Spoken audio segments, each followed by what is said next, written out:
Welcome back to the IELTS FACE-OFF studio. I'm so excited to be introducing you to this new guest. And this guest has actually, been one of the people that worked with us a couple of seasons back. If you live in Vietnam, you've probably seen some of the work of this guest. But what's really, really important is that this is a guest that we think is going to really, really inspire you. She's never been abroad before, and yet she has a great command of the English language. She's been very successful in obtaining some of the top career positions that any fresh grad would ever dream of, and she's super friendly and very relatable. I've known her for many, many years now, and I'm so excited to be able to let you guys have a sense of what her story is. So let's take a look on the screen to see who she is. Hi. My name is Kate. It's nice to see you all virtually. I'm currently in Singapore.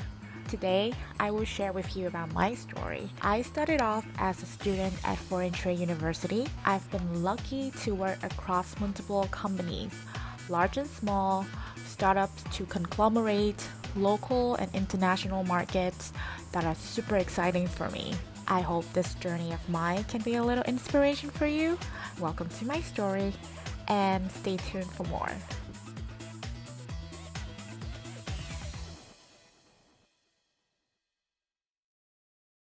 All right, we're back. Today we're going to be doing a very, very special talk. The COVID-19 situation has enabled us to really maximize technology to find different ways to communicate with people. And my special guest today is, you're probably very, very familiar with all the things that she's involved in. And today you're going to kind of see the person behind a lot of the campaigns and initiatives that you've seen here in Vietnam. So Kate, are you there? Hi, Phoebe. Yes, I'm here. Hi, it's been a while since we last saw each other. Maybe like 2015 or something. I know, right? It's such a while.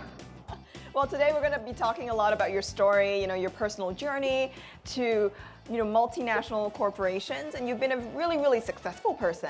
Thank you. Thank you for this opportunity. I'm super grateful to be able to share my story, especially, during this very unique time of COVID.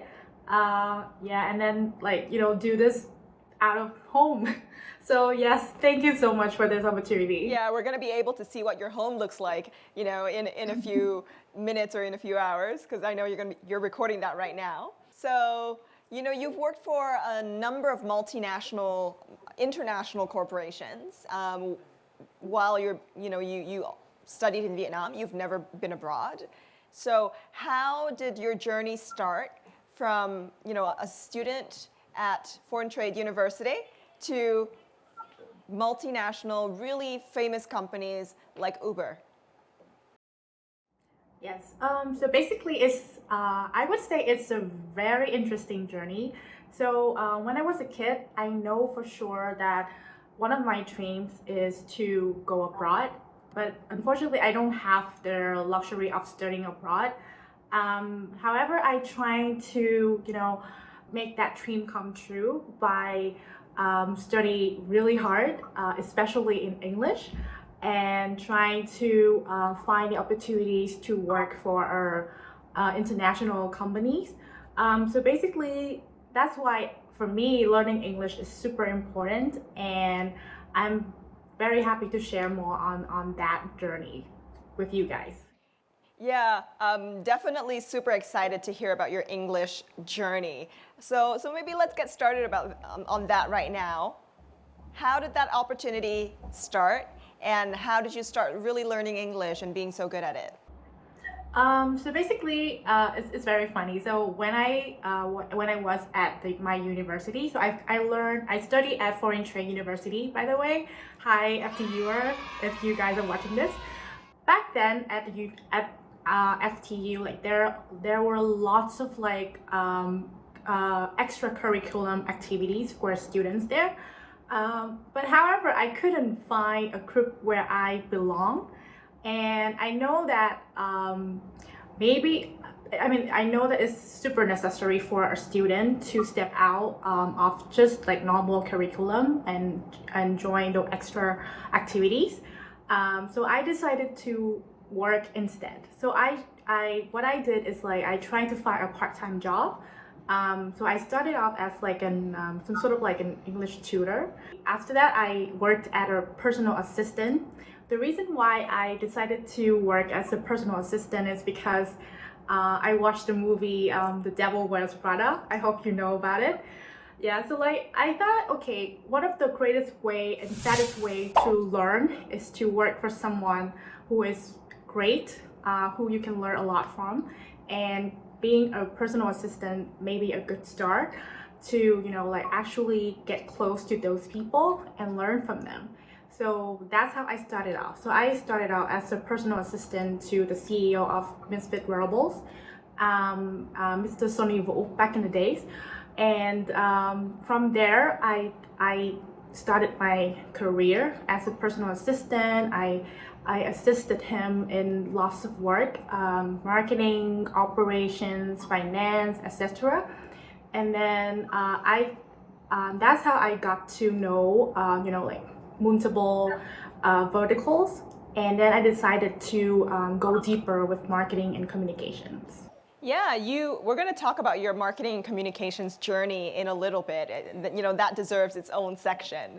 But as a person who is from a Vietnamese, you know, university background, and yes, you might have the English skills, but how did you really transform? You know, it's not just your language skills, but your actual technical skills. How did you do that?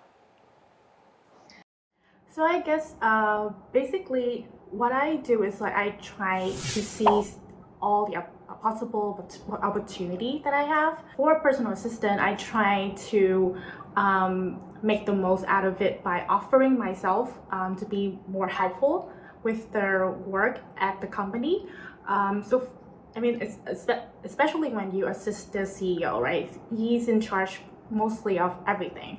And being their personal assistant, you got to help and assist him in every possible way. So for example, when he had to work on a new project, for example, I got to offer him my service to do the market research. Also, like another way to seize the opportunities is to try to make a network of colleagues within the company. So working for the CEO is, you have that luxury because he worked across multiple functions in the company with lots of people. So that's how you got to know people, exchange information, and assist their, you know, like the communication within the company as well. So Kate, during your English learning journey, you know, what was the most difficult challenge in terms of you know, mastering the language? Thank you. So I think the most challenging thing for me is that I didn't manage to study abroad. So basically all of the English that I picked up so far is mostly from whatever material that I could pick up back in the days. So I watched lots of movies, I listened to music, I even tried to, you know, write down the lyrics.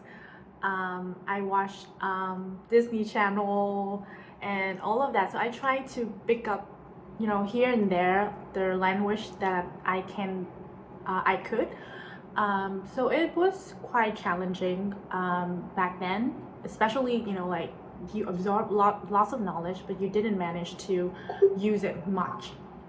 However, I still think that is still possible to learn the language, as long as you try your best and as long as you seize the opportunity to use it as much as you can. You can try to find different ways to work hard for it, to master the language, to do whatever you want. There's no one way. There's lots of ways to go to Rome, to get to Rome, right? Yeah, that's one of the idioms. Yes, and basically just trying to keep up the faith and work hard for it. But during the process, enjoy it, have fun. Yeah. Well, Kate, you know, you're now really involved in marketing and communication. How is that like? You know, how you studied at FTU, you know, what is marketing and what is really communication? So I think, I studied business administration at Foreign University. So basically, it's most likely jack of all trades. So you got to touch on every subject in business, but you're not an expert in anything. So that's how I would describe it. So as I share, back in the days when I first started my career, I started as a personal assistant because I wasn't sure what I want, or I wasn't sure what I should be focused, deeply on. So I tried I would say the T strategy, the T. So basically you just come across all subjects in business, and then you decide to choose which vertical you want to go deep. So that's how I spent my first years in business and in my career. And then once I found out that marketing and communication was something I'm more passionate about, I chose to go deeper with my career. So as you can see, I worked in marketing for Tiki, in the Walt Disney Company, etc. So what I think would make a good skill for marketing and communication is first is curiosity. Basically, I would say I'm quite curious about life. I'm curious about everything, every subject in life. So curiosity would definitely an extra point for anyone who wanted to start out in marketing and communication, and especially on subjects that is very crowded, very close to your daily life. So just stay curious about that. And secondly is networking.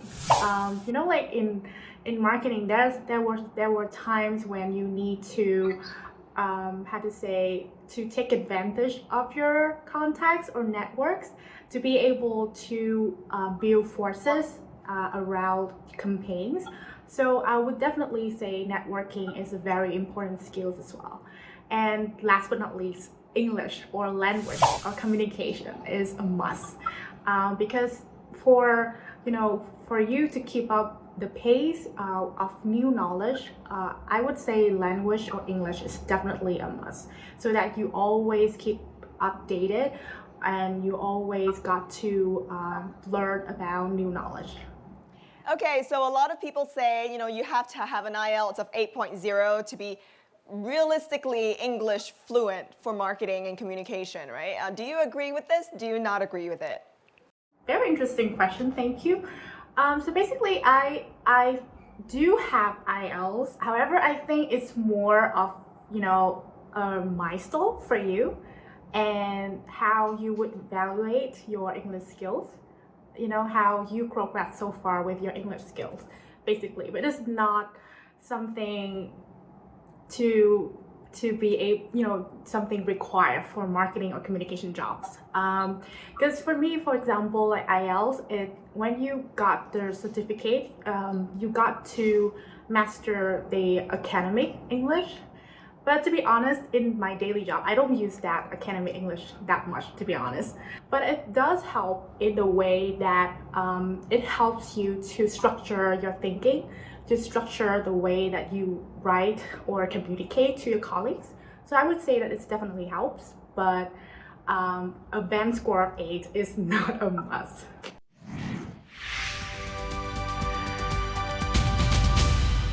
How has going abroad and English help you in your own self-discovery process? I would say that living abroad right now is a very, very lucky experience that I have. So right now I'm like Alice in the Wonderland. So it's just opened up like so many opportunities. You got to see the world, you got to see different people from different countries, you got to learn from them, and you got to be curious all the time because there are new things happening around you every single day. So I would say that going abroad is definitely something that I would recommend any person, any student to have at least once in your life if possible. And right now, like at this stage of my life, I live abroad. I got to, like discover more about myself as well, to learn who I am, what I'm more into, what kind of friends or companion that I'm looking for. And especially during this, stay at home time, I got to, discover lots of talents that I might have. Maybe, about cooking or playing music or even like knitting. Yeah, I know like I got to discover more about myself. So I would say, especially in your 20s, the first 10 years of your 20s, please make sure that you can go as far as you can so that you can explore more about yourself. I know you mentioned a bit about, working really hard, but why do you think these brand name companies chose you, recruited you? I think it's not about the brand names, to be honest. I don't strategically, apply for the jobs because of the brand name. I specifically chose those companies because they have the products that I know that I love about, I can passionately work on, I can make an impact, basically. But on the questions why and or how I could got myself into those companies, is first, I think that I always look out for opportunities. Those opportunities doesn't just come to me, but I have to be proactively looking out. I have to proactively put myself out there. So I would say proactive is the tip. And secondly is proactively build networks as well. So those companies, I don't just apply for it, but I have existing network already, and I got the friend of mine refer me to those companies, and that's how the application process got easier. And the last thing I would say is be ready for it. I think opportunities are always there, but you got to be ready for it. You got to make sure that you're prepared for it. So work hard, study hard, learn more, be curious, always make sure that you prepare for it. And I think that's how you will got the right opportunity somewhere along the line. Great advice. I love that so much. And I think, a lot of people who are going to be looking for jobs is going to take that piece of advice and be a little bit braver, to reach out and speak to people and build that network. Thank you. All right. So now that you're a manager, how different is being a manager compared to when you're when you're a person who's starting out in the industry? What's the experience like? I would say that, as a person, I don't change much. I'm still, goofy, love goofing around, sometimes quirky. But in your role as a manager, it requires lots of people skills. So as a team member, basically, you can just work individually and it's fine. You can spend time to master your technical skills and you don't need to care about others. Sometimes you feel like you're in a competition with others as well, and it's totally fine too, as long as it's a healthy competition. But as a manager, it's not like that anymore. The world is just not around you anymore. And you have to take care of others. You have to be dependable to others. So I would say that being a manager is not an easy job at all, especially to young people, because you don't have the enough experience in working with people, So for me as a manager, is the people skills that I need to work on. Secondly, make yourself more dependable to others, especially to those, young people or fresh people. They look up to you and they are expecting you to help them, to support them. It's a big role. It's a really big role, and I'm still learning, to be honest. Wonderful, wonderful. Now I think it's the perfect time for us to open the floor for audience questions to come forward. I'm sure there's going to be quite a number of questions that people are going to ask. All right, so let's have the first question, shall we? All right, we have the first question, Khanh. It's a question from a recent graduate. And that graduate said, I just graduated from university in communications. I'm passionate about communications and fashion design. What career should I pick as my first job? Thank you for the question. I wouldn't say that I'm the best one to talk about fashion, by the look here. But I will try to answer this in more of like a career consultancy way. So based on my experience, I mean, everyone has their own experience or different solutions, but based on my experience, I would start it out by working with someone that I looked up to. Basically, I think there are a great community of local designers in Vietnam that you might look up to and you might want to learn from. So I don't know, maybe start with an assistant job, just like I did. Trying to assist them, not just, on fashion designing, because of course fashion designing is the core job, but maybe help them, learn from them as a person, like learn to see how they started off their career, how they managed their business, their designing thinking process. And I think that would be a great start. Wow, wonderful. Thank you. Thank you. What a great, I would say big sister, career advisor to a lot of, our youths out there. So really appreciate all of those advice, Kate. So what is an idiom or a quote or a vocabulary or a book that you'd like to introduce to our audience today in terms of, their journey towards finding their career identity? I really love this quote that I just came across just yesterday by Maya Angelou. She's an American poet. What she said is, success is liking yourself, what you do, and how you do it. Yeah, so basically, I think lots of people have different definitions for success, maybe with money, maybe material things, maybe to be super, popular or something like that.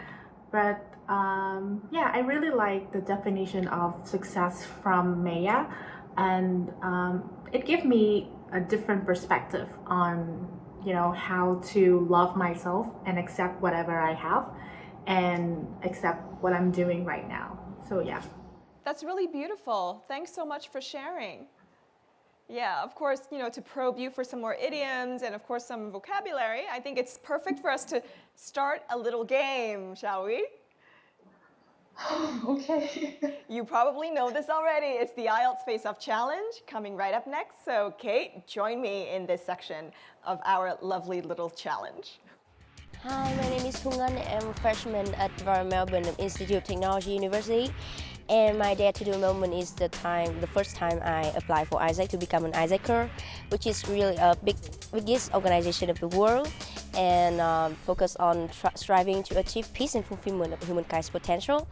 And that was the first time I stepped out of my comfort zone, really nervous, and everything seems massive for me at the first time, but it was my dream and my love, so I just go for it, just try it harder and harder, and I believe that when I dare to do all that thing, which is the best moment, and I can become the better version of myself. Thank you.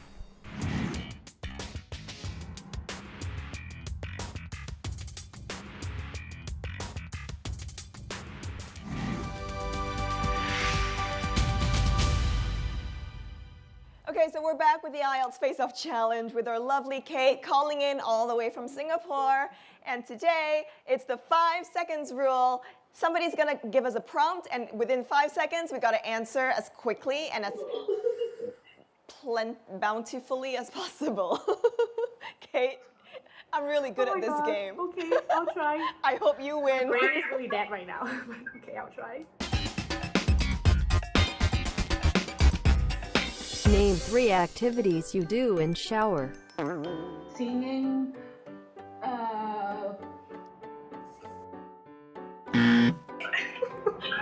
Yeah, okay, I think I'm gonna win this game now. Name 3 things you do when nobody is looking at. Singing, reading, cooking. Name 3 grossest personal habits that you have.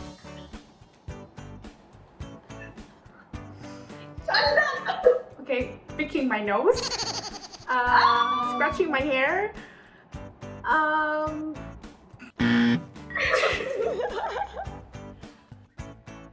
If you were a member of the opposite sex, what are 3 things you would do? Flirt with girls. Engage in that, you know, as a man. And manslate. hey, you can do it still if you're a girl, hello? Which? Name 3 kinds of dishes that you hate. Oh, I hate vegetables, so cucumber, tomato, carrot. All veggies. Name 3 personal traits that you are looking for at a boyfriend. Yeah, genuineness, ambition, and able to have fun. Name 3 things you absolutely cannot miss in your pocket. Money, my lipstick, and phone. Name 3 actors that you have a crush on.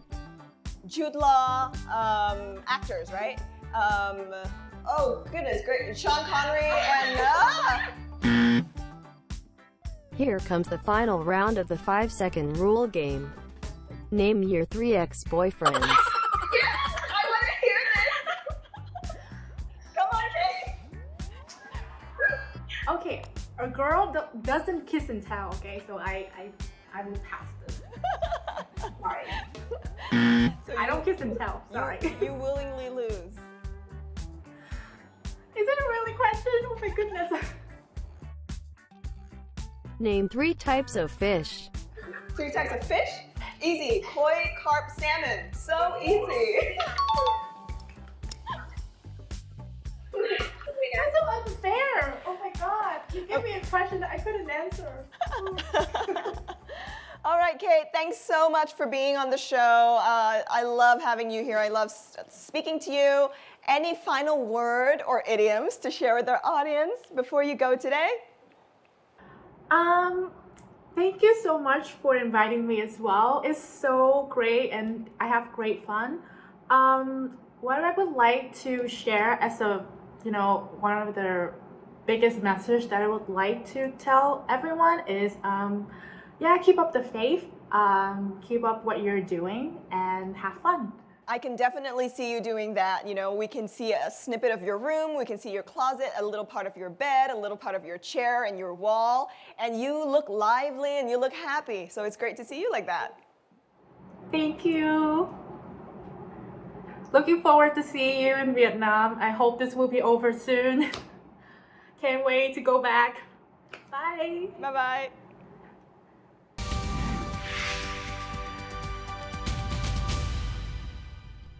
Hi everyone. One of the purposes of this show is to really help you to be inspired by the stories that we tell. Now I hope that through Kate's story, it has really inspired everyone, even the people that aren't so confident, that feel basically shortchanged by their own situations, to take charge of your own future and your own dream. How do you do that? Talk to the people that will inspire you. Talk to the people that can help you change your future or bring you opportunities. Read, develop skills, and continue to really do research and explore ways in which you can reach your dream. If Kate's story is one that is not yet inspiring enough, well, I think you should watch it the second time. And if you're also one of those people that don't yet know what your dream is, I guess continue to watch our show, continue to be inspired by the world around you, find things that you love, and you will be good on your way to finding that inspiration and dream. Until next time, we'll see you again soon. Ciao, ciao, ciao.